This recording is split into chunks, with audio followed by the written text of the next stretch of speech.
This one we're going to go over is the keg toss event. Now, this is one of my favorites.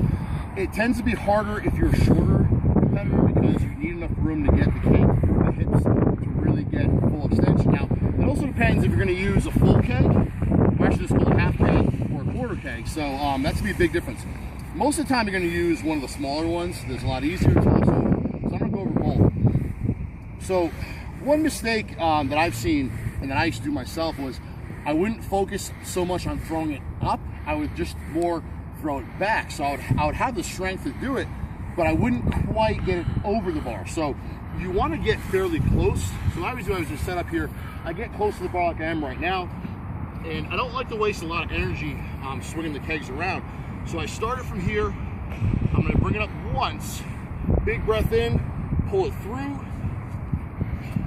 I think about throwing it more as high as I possibly can rather than back, because I've seen a lot of people hit the bar and then bounce back. So it's very important to throw up. It's going to go back on its own. You don't even have to worry about that. Throw as up as high as you can, pull your fingers up, and I actually try to jump as well. And that was a light keg, but when you have a heavier one, you still want to really focus on leaving the ground if you can.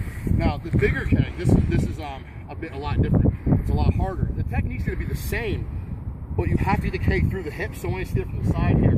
So, I mean, I'm 6'1", it's a little bit easier for me to get through. If you're a shorter lifter, this is where you have more problems, but you can see, I'm not just going to stay it from here, I'm going to go like this, and I'm going to hit the ground. So what I do is, I stay taller, I let it sink through my hips.